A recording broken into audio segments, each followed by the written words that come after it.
Hey, welcome. It's Tuesday. Congratulations on making it through your Monday. Great job. Sometimes Mondays can be a struggle. Before we get into the topic, I just wanted to throw out a very warm welcome to the folks at the United Nations International School. Thank you for inviting me in this past week and making me feel welcome. We had a wonderful day together, and I look forward to seeing you again sometime soon. Today's topic comes as a response to a recent presentation that I gave.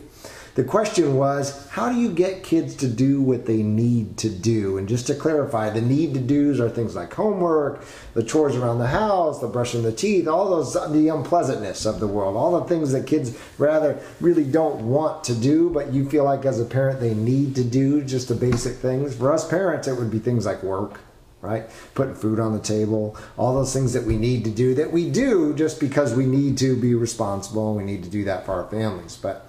And I guess the challenge to that is, life isn't always about what you want to do. There's some things that you simply need to do that you may not want to do. My response to that statement is, yes, I'll buy that, but life isn't always about what you need to do either. There has to be a balance between things that I'm passionate and excited and inspired to take part in and those things that I absolutely need to do that I can't get around. Okay, putting food on the table, want to do that for my family, but something that I need to do, go to work every day, need to do. Okay, so helping your kids find the balance between those two, very important. And if anything, I think there's a connection there to say that if you have things in your life that you really want to do, that you're inspired about, that may motivate you to move through the things that you need to do. Okay, that's kind of our 30,000 foot view right up here about these topics. The ground level on the playing field, the day-to-day, how do you get kids to do the things they need to do? I've got one thing to say to you. What are your expectations? And have you been explicit in sharing those with your child? And be explicit sometimes means you've created a list. These are the things that need to happen at your home before you leave for school in the morning. If they don't happen, you simply don't get to school on time, which means the natural consequence is your child is late. It's not a reflection on you, right? It's that then they will need to be able to explain why it is that they're late. Okay?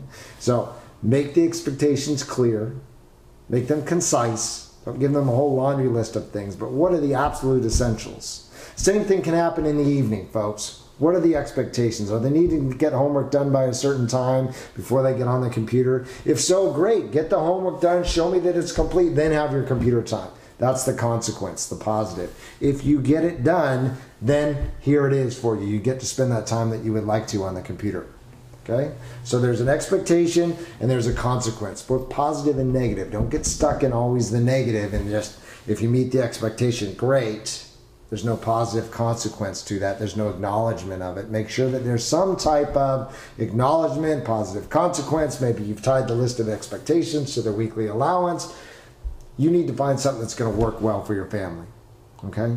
The basic idea, though, is there needs to be a set of expectations. There needs to be the consequence, positive or negative. And being consistent when your child meets the expectation or doesn't with those consequences. So important, okay? What's in between is choice, right? You have the choice as a child to meet that expectation or not, right?